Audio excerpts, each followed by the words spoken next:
Salut, c'est Maude avec un E, pour Céramique avec un K, le podcast qui dresse le portrait de la création céramique actuelle. Non, la céramique ne se résume pas à la poterie.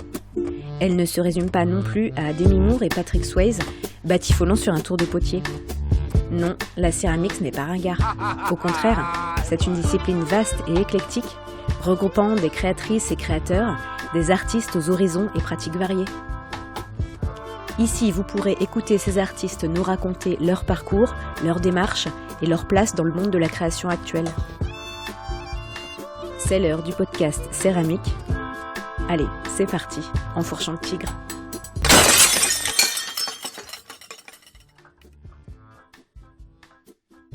Pour cet épisode, je reçois Julia Morlot. On s'est retrouvés sur Zoom, une après-midi orageuse du début de l'été, il me semble. Alors je suis désolée, ce mode d'enregistrement ne met pas du tout en valeur sa superbe voix de céramiste fatale. Julia est d'abord plasticienne textile. Elle réalise des installations et des pièces délicates et précieuses, chargées d'une multitude d'histoires uniques. À la fin de notre discussion, que je pensais terminée, Julia a ajouté quelques petits détails marrants, alors écoute bien jusqu'à la fin, je t'ai rajouté un bonus. Bonne écoute. Je commence toujours en fait par demander aux céramistes quels sont leurs premiers souvenirs avec l'argile. Oui, en fait, c'est assez récent. On va dire que ça doit être il y a 6-7 ans, quelque chose comme ça. Et c'est un peu un concours de circonstances. C'est une période où je n'avais pas d'atelier, où on était en train de rénover notre maison. On habitait en caravane, j'avais plus d'endroit où travailler. Et puis, à cette période, j'ai rencontré un couple de céramistes, des gens qui venaient de Paris et qui s'installaient à la campagne. Et ça a été d'abord une rencontre humaine, en fait. J'ai rencontré ces deux céramistes et a commencé une très belle histoire d'amitié. Et puis, vu que je n'avais plus d'atelier, j'avais vraiment besoin de travailler, quelle que soit la matière, il fallait que, que je bricole. Et du coup, j'ai eu la curiosité d'aller essayer de travailler dans leur atelier. Donc, au début, j'ai fait des petites choses vraiment utilitaires pour ma future maison. Des abat-jours pour ma cuisine, des petits carreaux de carrelage. Et puis dès que j'ai compris un petit peu comment fonctionnait la matière, j'ai eu envie d'aller un petit peu plus loin. Ouais, donc c'est tout récent alors. T'en avais pas fait du tout enfant, t'avais jamais touché, fait des ateliers, du modelage. En tout cas, j'en ai aucun souvenir. J'ai peut-être fait petite, comment on fait de la pâte à sel une fois au centre aéré le mercredi, mais je ne m'en souviens pas si ça m'est arrivé. Et alors, quel a été ton parcours pour arriver jusque-là? J'ai fait, ça fait longtemps, enfin, j'ai débuté des études artistiques assez tôt. J'ai fait un baccalauréat en art appliqué. Très vite, je me suis rendu compte que c'était plutôt la partie art plastique qui m'intéressait. Et du coup, j'ai fait les beaux-arts ensuite. Aux beaux-arts, j'utilisais plein de matériaux différents, mais en tout cas, je travaillais déjà en volume, sculpture et installation. En tout cas, beaucoup dans un travail dans l'espace. Et je travaillais quand même énormément le textile. C'est ce médium-là qui se détachait le plus. Et en passant, je travaillais un peu le bois, le métal, la résine, des techniques de moulage déjà. Donc effectivement, toi, t'es plutôt plasticienne avant que céramiste alors. Oui, je me dénomme plutôt plasticienne, d'autant que la céramique, c'est tellement neuf que au niveau technique, j'aurais du mal à me prétendre céramiste, du coup. Et alors, je lisais aussi, t'as un parcours de scénographe. Depuis ma sortie des Beaux-Arts, voilà, il a fallu que je travaille un peu, que je trouve quoi faire. Et effectivement, assez vite, j'ai travaillé dans le milieu du spectacle. J'y travaille toujours. Je fais du coup de la scénographie, du costume, des accessoires, de l'habillage. Un peu, enfin, je suis très polyvalente dans tout ce qui est visuel, on va dire, dans le spectacle. Et c'est vrai que de plus en plus, les choses se mêlent. Enfin, c'est-à-dire que les gens qui m'embauchent dans le spectacle connaissent mon travail de plasticienne et m'embauchent parce qu'ils connaissent mon univers et qu'ils ont envie de retrouver cet univers plastique dans leur spectacle. C'est souvent proche de ma pratique et de plus en plus. Et là, du coup, je vais commencer à travailler sur des spectacles avec la terre. Ça arrive, ça se mêle doucement. Est-ce qu'on peut dire que ton univers textile va se croiser avec la terre et qui va en sortir quelque chose d'un peu nouveau? Eh bien, oui, parce que j'ai pas fait une croix sur le textile, que je continue de l'utiliser régulièrement. Un petit peu moins ces dernières années parce que j'avais besoin vraiment de ne faire que de la terre pour avancer dans cette matière-là, la comprendre mieux et m'imprégner de ça. Donc ça fait quelques années que je fais vraiment beaucoup, beaucoup de terre et que le textile, je ne l'utilise plus que pour les ateliers, les scénographies et tout ça, et moins dans mon travail plastique. Mais là, en ce moment, je suis en train de réfléchir justement à lier la céramique au textile. Oui, je pense que ça va se mêler, se tisser. Je voyais là sur ton compte Instagram, tu avais déjà aussi des choses avec de la dentelle.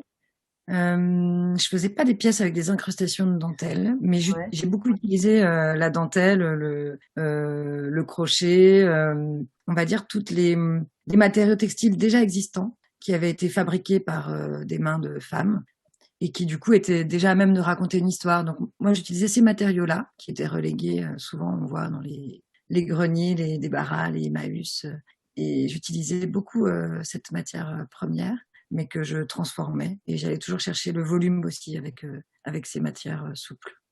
Qu'est-ce que tu cherches à raconter alors à travers ce travail? Il y a quelque chose qu'on retrouve souvent dans mon travail, c'est un lien au passé. En fait, j'utilise souvent, là je parlais de matériaux qui étaient déjà à même de raconter des histoires, comme les dentelles au crochet et tout ça. C'est vrai que je travaille beaucoup avec des matériaux qui parlent, qui racontent déjà et qui sont du passé. Ces matériaux-là, je les prends, mais après je les transforme, je leur fais raconter vraiment de nouvelles histoires, mais malgré tout, ils sont présents. Et pour les pièces en céramique que je travaille en ce moment, c'est un peu moins visible parce que c'est pas directement des objets en céramique existants que j'utilise pour les retransformer. Malgré tout, j'ai appelé ma dernière série en céramique, je l'ai appelée les camées, en lien à... Les camées, ce sont des médaillons, des bas-reliefs sur lesquels étaient sculptés des visages de personnages souvent plutôt nobles. Et on trouvait du coup ces camées sous forme de pendentifs ou colliers, enfin médaillons de tour de cou. Et voilà, enfin, il y a toujours quand même un petit clin d'œil à des choses du passé, malgré tout. Et j'ai un travail qui est assez narratif. J'ai l'impression qu'on peut quand même se raconter plein d'histoires quand on voit mes pièces. Et sinon, après, il y a beaucoup de choses qui sont dans la dualité. Je dirais que j'ai un travail qui est à la fois sensuel et à la fois, il peut être vraiment aussi dérangeant.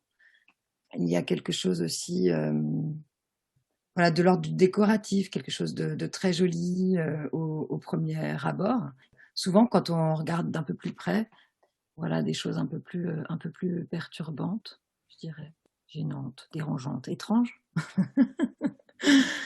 Voilà, donc c'est pas juste joli, même si au premier abord, on ne voit des fois que ça. Et sinon, il y a souvent quelque chose de l'ordre du mouvement, quelque chose de l'organique dans mes pièces.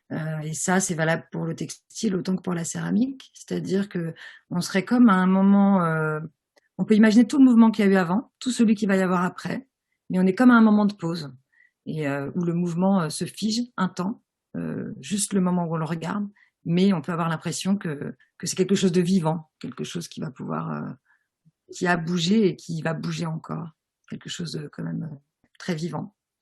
Il y a aussi la notion d'apparition et de disparition qui est très importante. Et l'homme, l'animal, le corps. Oui, D'ailleurs, un peu tu tout ça. intègres des parties anatomiques dans tes pièces. Ça, comment est-ce que tu les travailles? Tu les moules peut-être? La plupart sont moulés, oui. Techniquement, pour cette série de camées, effectivement, les médaillons et les parties de corps sont moulés, tout à fait. Okay. C'est des moules, c'est des parties de corps à toi ou bien tu moules des personnes de ton entourage? Les deux. Je ne dirais pas lesquels. Ouais, moi je trouve que le premier adjectif qui m'est venu à l'esprit pour ton boulot, c'est précieux, avec toutes ces dentelles ou ces petits filaments là, c'est tout petit et ouais, c'est précieux. D'ailleurs, à propos de la terre, quelle terre tu utilises pour travailler? Alors, sur cette série de médaillons, là, c'est une faïence blanche et qui n'est cuite qu'une fois, en fait, pour garder c'est un biscuit, en fait. D'accord. Et, mais je suis pas forcément attachée à une terre en particulier, juste je cherchais vraiment le blanc. Et je l'ai trouvé sur cette terre-là. J'en ai essayé pas mal d'autres. Vraiment, je travaille le grès noir même. Ce sont pas des terres qui sont très chameautées, qui n'ont pas l'air très chameautées? Non, qui ne le sont pas du tout. Là, elles sont lisses. Ouais, tout à D'accord, fait. d'accord. Parce que justement, je cherchais cette grande délicatesse, cette grande finesse, et que c'était plus évident de travailler avec une terre lisse. La chose que j'ai pas dit effectivement dans mon travail et que tu as abordé, c'est justement cette notion de fragilité, de délicatesse. Voilà, et la fragilité, même quand je travaillais en textile, j'ai toujours fait des choses un peu en équilibre, des choses d'une grande fragilité. Le stockage a toujours été une problématique et même le fait de pouvoir faire tenir mes pièces debout, ça a toujours été un challenge. Et souvent en plus très grande. Oui. Voilà, pour tout arranger. Tu fais des pièces justement de grand format en terre? Pour le moment, j'ai pas fait vraiment de pièces, j'ai pas de pièces très grandes. Par contre, j'ai fait une grande installation qui est faite d'une multitude de petites pièces et qui commence à bien remplir l'espace. Comment est-ce que tu les travailles, tes pièces? Tu les montes au colombin, tu travailles à la plaque, tu modèles tout dans la masse. Comment est-ce que tu fais? Alors, on parle toujours de cette série de camés Ouais. ou d'autres, bah, cette série-là, les médaillons sont moulés. Enfin, c'est du coulage et les parties de corps aussi. Donc, du coup, j'assemble ensuite ces deux éléments-là, le médaillon et la partie de corps. Et ensuite, je viens faire tout le travail de filament. Et là, c'est vraiment le petit jeu des enfants avec oui, c'est des colombins, finalement. C'est des boudins de verre de terre, enfin des petits verres de terre, des petits boudins. Voilà, qui sont pointus à l'extrémité. Et puis, je viens écraser, sceller chaque petit filament à la pièce. Et puis, je viens travailler vraiment le mouvement, en fait, de chaque filament. Donc, c'est vrai que son diamètre, sa longueur et son mouvement et l'endroit où je le place, tout ça, il n'y a pas de hasard. T'as peut-être des outils fétiches pour obtenir ce résultat? Mes doigts, mes mains, mes paumes de main. C'est pas mal ça. Ça s'emmène partout en plus. Ouais, c'est ça. Et j'ai un tout petit outil en bois qui est très fin et qui me permet d'aller travailler parfois le détail ou d'aller écraser un petit filament de terre dans un endroit où mon doigt n'irait pas. Ok. Tu ne fais pas du tout de tour. Tu n'as jamais expérimenté le tour. Si, j'en ai fait un petit peu, juste le temps de savoir faire les tasses pour chez moi. Et de temps en temps, quand je les ai toutes cassées, il faut que j'en refasse et je retourne utiliser le tour d'amis. Tu continues à te former? Ben, c'est-à-dire qu'il y a quand même les amis céramistes dont je parlais au début, avec qui, dans l'atelier desquels j'ai travaillé, qui sont Emmanuel Chevrel et Denis Castin. Et eux, je continue de les appeler régulièrement, les pauvres, pour leur demander un petit conseil par-ci, un petit conseil par-là. J'ai toujours peur d'abuser. Et je continue de le faire parce que ce sont mes plus proches voisins avec qui je peux dialoguer de tout ça. Et ils sont très précieux, du coup, dans mon entourage. Et puis sinon, il y a de ça quelques années, quand j'ai voulu mettre au point mon projet de camé, là, j'ai fait une petite formation au CNIFOP pour apprendre à faire les moules en plâtre en plusieurs parties, parce que je savais faire des moules pour le moment. Je savais utiliser l'alginate, le silicone, mais je savais pas tellement faire en plâtre, parce que c'est vraiment spécifique finalement au fait de couler en terre. On peut s'en passer pour plein d'autres matière. Je faisais beaucoup de tirage avant en plâtre ou en béton ou en résine. Et j'avais pas besoin du plâtre. Mais voilà. Donc là, il a fallu que j'aille me former à ce moment-là, quelques jours. Et puis, ce mois-ci, je suis allée faire 4 jours de formation à l'IEAC avec William Sarter pour apprendre un petit peu l'émail. L'émail haute ou basse température? Haute. Donc, petite initiation, et ça faisait un petit moment que j'expérimentais seule dans mon atelier, comme je fais toujours. Mais à un moment donné, je me suis dit qu'un petit peu de méthodologie, c'était peut-être pas mal. Et effectivement, je pense que ça va aller plus vite. Donc ça veut dire que ton four, il monte à haute température. Tu fais de temps en temps des cuissons haute température? Oui. D'accord. Et tu as expérimenté aussi la porcelaine? Un petit peu, tout petit peu. J'ai un de mes premiers camés qui est en porcelaine, il a fendu. Il a fait une énorme crevasse, une énorme fissure. Mais sinon, il était très fin, il me permettait d'avoir encore plus de finesse. Mais à vrai dire, à travailler au modelage, j'ai pas tellement aimé la matière entre mes doigts de la porcelaine. Un peu caoutchouteuse comme ça. Ça m'a pas beaucoup séduit. Mais par contre, c'est vrai qu'on arrive à une finesse, très grande finesse et un très beau blanc.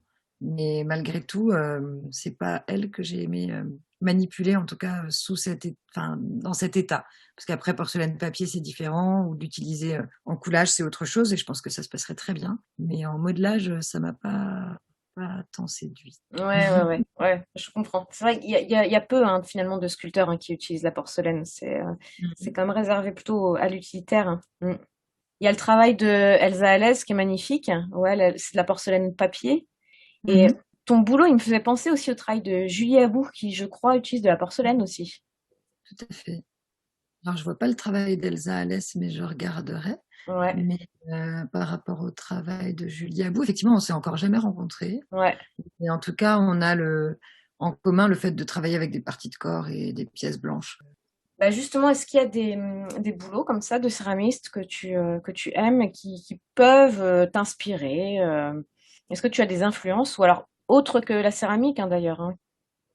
Bah, effectivement, depuis quelques années, je regarde beaucoup ce qui se passe en céramique parce que c'est une découverte pour moi aussi. Je connaissais pas très bien tout ce qui se faisait avec ce médium-là avant de le pratiquer moi-même. Et forcément, j'y suis attentive. Et du reste, vu que je commence à exposer dans certains salons où on se retrouve toute une bande de céramistes, je rencontre d'autres céramistes et je vois des boulots et forcément ça nourrit et puis on échange. Et c'est assez chouette toutes ces colonies de céramistes là. Et donc je regarde, j'y suis attentive et je vois des choses qui peuvent être proches de ce que je fais, c'est évident. Souvent des boulots de femmes. Hein. Je crois qu'on est dans une espèce de grande mouvance autour je sais pas, du sensible, du vivant, de l'organique. Ouais, tout à fait. Ouais, on est nombreuses. Effectivement, je peux pas l'ignorer, je le vois, et à la fois j'essaie juste de suivre mon chemin, je sais pas, j'essaie de faire ce qui me tient à cœur, et puis de pas quand même faire vraiment ce que fait quelqu'un d'autre, mais j'essaie de dire ah non, mais elle a fait un truc que j'aurais trop voulu faire, elle a fait encore mieux que moi, mieux que ce que j'aurais pu faire, ah non, c'est foutu. Bon, faut que je trouve autre chose, ça arrive, mais j'essaie de poursuivre quand même. Et sinon, les artistes dont j'ai aimé le travail, ça remonte à loin, on va dire. Quand j'étais aux Beaux-Arts, j'ai déjà découvert tous les boulots de grandes artistes, comme Louise Bourgeois, Annette Messager, Rebecca Horn, enfin, toutes ces grandes femmes là. Et tout ça, c'est sûr, je me sens dans cette mouvance-là. En tout cas, c'est souvent des boulots de femmes. Je me demandais si on pouvait dire que si tu avais une pratique un peu engagée. Bah, d'une manière ou d'une autre, je pense que certainement que oui. Et puis c'est évident que je pourrais plutôt me situer là-dedans, que je trouve ça intéressant, toutes ces batailles qui sont toujours à mener. Bah, en tout cas, je le sentais fort dans le textile, le fait d'utiliser comme ça des matériaux qui vont être souvent dénigrés, des matériaux dits, enfin, le textile, ça va être toujours l'ouvrage de dames, quelque chose de très souvent méprisé, quelque chose qu'on fait comme ça quand on a un peu de temps, parce qu'on a du temps quand on est femme à la maison, et puis qu'on va faire sur un petit coin de table. Enfin oui, quelque chose de dénigré. Et moi, cette matière-là, effectivement, j'ai tout de suite eu envie de m'en saisir, et je pense que le fait de s'en saisir est déjà d'aller les sortir des greniers, des débarras, et puis de nouveau leur donner de la place, et une grande place, et de leur faire raconter de nouvelles choses et de les remettre là. Je pense que déjà ça, c'est une forme de féminisme peut-être. Mais c'est Tiphaine hein, qui disait que effectivement la céramique était un domaine pas réservé, mais très pratiqué par les femmes en tout cas. Que c'était peut-être une des raisons pour laquelle elle était un peu mal vue, comme les arts textiles également. Absolument. Je pense qu'ils se rejoignent ici et c'est à mon avis pour ça que je peux passer de l'un à l'autre. Ouais. Mais c'est le cas quand même de beaucoup après d'artisanat, hein, et qui ont effectivement été dénigrés pendant de nombreuses années dans les écoles d'art, hein, même quand j'étais aux Beaux-Arts, c'était art conceptuel, nouveaux médias, et forcément j'étais en décalage. Maintenant, c'est plus le cas parce que ça fait une dizaine d'années qu'on voit un essor incroyable au niveau de tous les artisanats qui reviennent au devant de la scène et c'est super. C'est vrai qu'il y a une grande explosion de tout ça et qu'on voit du travail en vannerie, en verre, en céramique, etc., en textile, et qu'on s'empare de nouveau de tous ces médiums, de tous ces savoir-faire. On leur redonne une valeur et c'est beau. Est-ce qu'aujourd'hui, tu en vis de la céramique? Est-ce que c'est une activité qui te fait vivre, qui te fait permettre de gagner ta vie? Je ne vis absolument pas financièrement de la céramique. C'est une évidence. Par contre, j'arrive presque à vivre d'un travail de création. Mais si du coup ça englobe ce que je fais en scénographie, en costume, en accessoires, au niveau de mes expos, les ateliers, les commandes d'installation, etc. Si on met tout ça bout à bout, j'en vis. Ouais, ok. Tu parles des cours, tu donnes des cours peut-être? Je donne pas de cours de manière hebdomadaire, mais enfin voilà. Mais par contre, je travaille sur des projets, des projets un peu coup de poing. Mais voilà, je travaille. Ça fait longtemps que je fais des ateliers pour plein de publics différents, surtout des publics d'adultes quand même. Mais souvent, ce sont les structures culturelles qui vont me faire intervenir. Je sais pas, l'opéra ou le musée des Beaux-Arts ou la Minoterie, qui est un pôle spectacle jeune public sur Dijon, ou voilà, tout un tas de structures qui vont me faire intervenir du coup dans différents lieux. Et du coup, je vais intervenir dans des quartiers de l'agglomération dijonnaise. Je vais pouvoir intervenir auprès de personnes âgées, en maison d'arrêt, dans des IME, des publics avec des handicaps, toutes sortes de publics.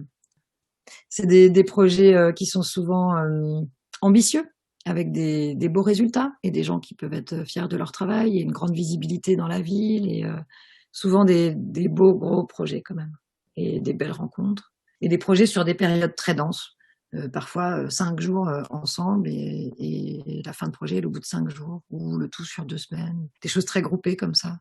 J'aime bien parce qu'il y a une grosse énergie de déployer dans ces temps-là qu'on perd, je trouve, sur les ateliers qui s'effilochent comme ça. Et puis auprès de gens qu'on a vraiment besoin, je crois.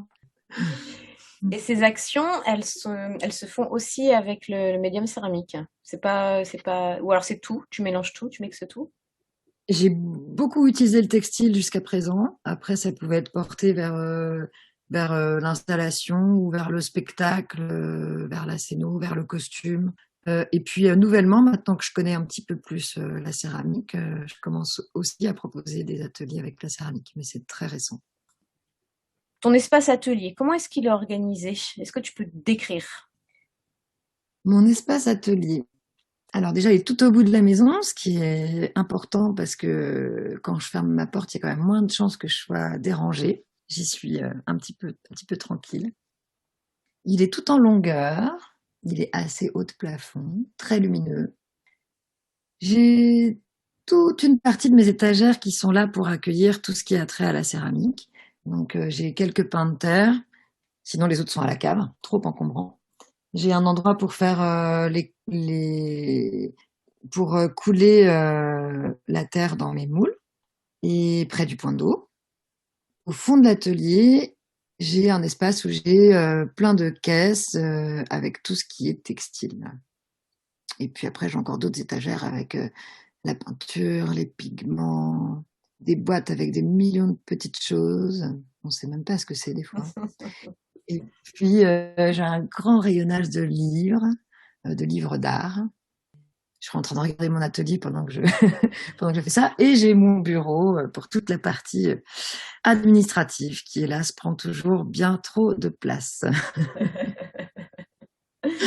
C'est quoi l'ambiance sonore de ton atelier quand tu travailles? Quand je travaille, c'est la radio. La radio, les podcasts. J'en profite pour me nourrir toute la journée de gens qui parlent, qui réfléchissent et j'adore ça. Et quand je suis quand il y a une grande période dans laquelle je ne suis pas dans mon atelier, d'un coup, je ne sais plus rien, ni de ce qui se passe dans le monde, ni... Ouais, d'un coup, c'est la régression. Non, c'est vraiment des temps agréables où voilà, j'écoute les gens parler. Ça sur les temps où où je suis dans la matière, parce que les temps de réflexion, c'est pas possible, il me faut le silence. Tu reçois des visites? Il y a des gens qui viennent te voir? Ah, il y a trop de gens qui savent où se trouve mon atelier, oui. Donc il y a souvent des gens qui arrivent à la maison et ils savent se rendre jusque tout au bout de la maison pour me trouver ou arriver par la porte de dehors et toquer au carreau. Mais j'aime bien aussi ces temps-là. Mais c'est vrai que ça me coupe, mais à la fois, c'est chouette aussi. J'ai une maison qui est plutôt ouverte à tous les vents. Ça passe beaucoup. Tu n'y as pas un espace showroom, un espace où tu peux montrer tes pièces Non, Non. mais maintenant que je fais de la céramique, mes pièces ont des tailles un peu plus modestes et j'arrive à en mettre un petit peu dans mon atelier. Avant ça, c'était impossible. Et du coup, j'ai juste un mur, le mur qui est derrière moi quand tu regardes dans ta petite caméra, qui est en général couvert entièrement de mes camées. Et en général, il ne reste plus, il reste 2 centimètres entre chaque pièce. Et sinon, elles sont toutes là derrière mon dos. C'est le moyen le plus sûr de les ranger. C'est là où elles prennent le moins de place. Alors justement, là, tes pièces, elles sont visibles dans des lieux institutionnels, des musées, des galeries. Comment est-ce que tu les vends? La plupart du temps, je ne les vends pas. Ouais. J'arrive plutôt pas trop mal à les montrer, mais je les vends pas beaucoup. En ce moment, j'en ai qui sont exposés dans une galerie à Nantes, qui est pas une galerie spécialisée en céramique, mais une galerie... Ah, le rayon vert, c'est ça? Exactement, ouais, tout à fait. Et j'ai quelques pièces qui sont dans un petit lieu en pleine campagne en Isère, dans un petit village qui s'appelle Brangue, où on est 5 nanas exposées. C'est très chouette. En ce moment même, c'est tout. Mais sinon, oui, je vais exposer à C14 à l'automne. Une exposition à Dijon, là c'est plutôt avec la ville de Dijon. Voilà. Mais je vends très peu. Mais ça ne me change pas beaucoup parce que quand je faisais avant des grandes choses très fragiles ou des installations éphémères, autant dire que je ne les vendais pas non plus. Donc, pas de grand changement. Tout le travail là de communication aussi autour de tout ça, c'est toi qui le fais? Je le fais très mal.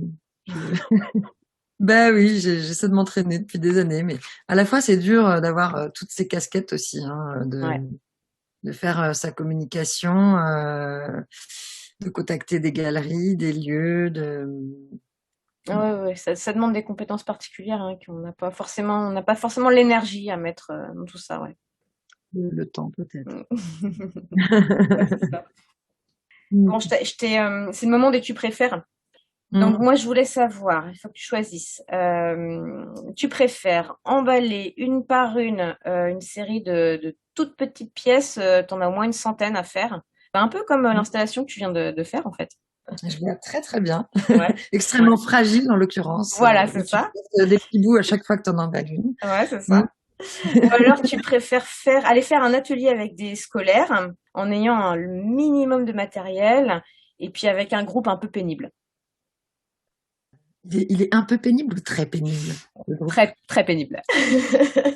Non, alors moi, les groupes d'enfants très pénibles, j'ai arrêté. Donc, je vais continuer de faire mes centaines de pièces hyper fragiles, inemballables, à déplacer dans des cartons individuels. Tout à fait.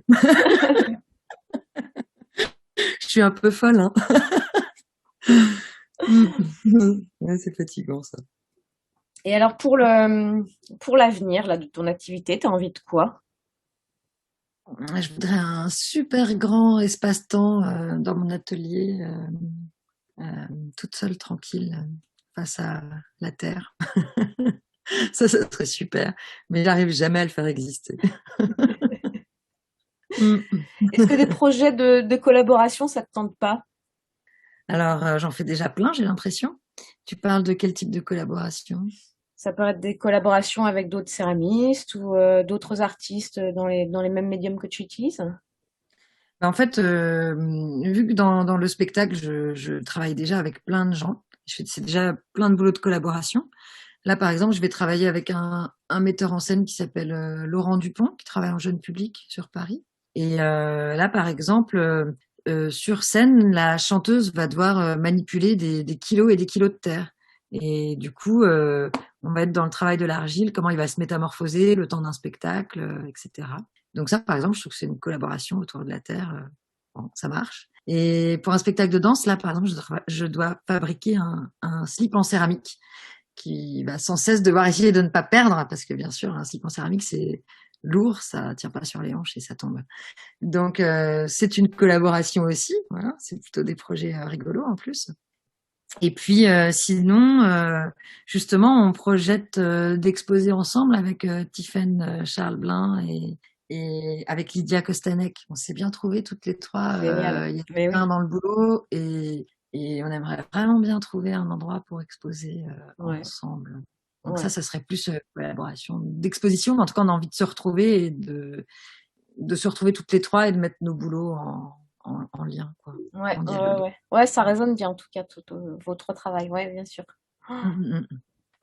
Tu préfères travailler toute seule ou ça te dérange pas de travailler en binôme ou en équipe?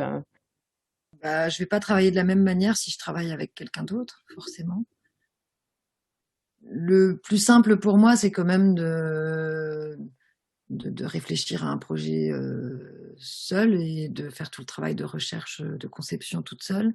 Après, une fois que je suis dans la fabrication, je peux travailler avec n'importe qui. Je peux travailler seul, je peux travailler avec quelqu'un d'autre, tout ça. Après, si c'est un projet dès la base où on est plusieurs à réfléchir ensemble à quelque chose, de toute manière, ça va être un autre projet. Ce sera pas la même chose, quoi.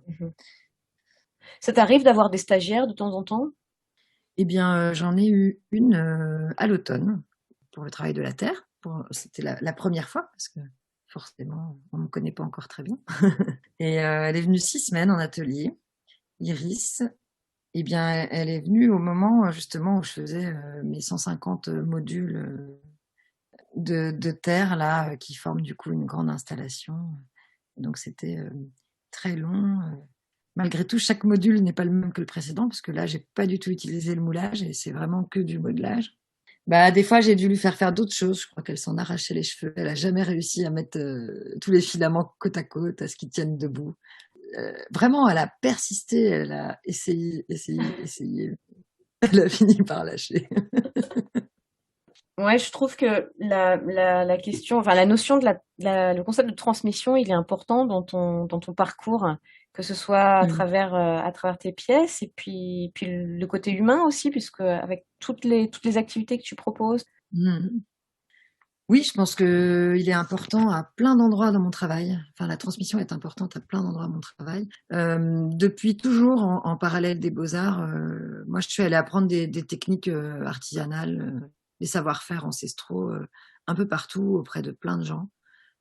J'ai appris le tissage auprès d'une vieille dame portugaise, le tricot à droite, à gauche, un peu de vannerie par-ci, par-là, de la sculpture sur bois avec un sculpteur à Tahiti. J'ai appris... en fait, j'ai beaucoup voyagé et j'ai beaucoup appris de techniques artisanales auprès des gens un peu partout. Et ça, déjà, ça m'a énormément nourri. Effectivement, moi, j'ai sans cesse aussi fait de la transmission. J'ai beaucoup fait d'ateliers. Je continue d'en faire beaucoup. Et voilà. Et puis, au niveau des matériaux même que j'emploie, il y a cette notion de transmission aussi. Des matériaux qui ont une histoire et à un moment donné qui m'arrivent dans les mains et je les transforme et je les redonne aux autres. Enfin.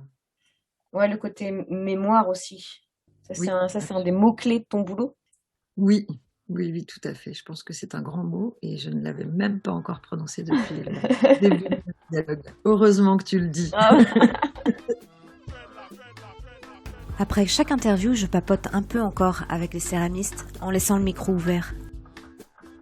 Et avec Julia, heureusement. Voici quelques petits détails de sa vie d'atelier qu'elle m'a confiée. Oui, sinon je pensais par rapport aussi à comment comment je vis dans mon atelier. Ce qui est très important, c'est quand je passe du textile à la céramique, de la céramique au textile. J'ai besoin d'un grand nettoyage et je peux pas tout faire en même temps. Et ça, c'est une grande problématique souvent. Enfin, une contrainte, mais que j'adopte. Mais par exemple, après avoir fabriqué ma grande installation en terre blanche, j'ai dû faire une scénographie qui s'appelle La Nuit Noire, 100% en textile noir dans mon atelier où je pratique la terre. Et là, du coup, c'est la guerre avec la poussière. Voilà. Mais Donc oui. ça, c'est toute une petite organisation aussi de Mais oui, travail. bien sûr. Et puis le plâtre aussi, il faut pas que ça se mêle à la terre. Ça doit être toute une organisation, effectivement. Je range souvent, je nettoie souvent. Il faudrait 3 ateliers, quoi, quasiment. Ouais, voire plus.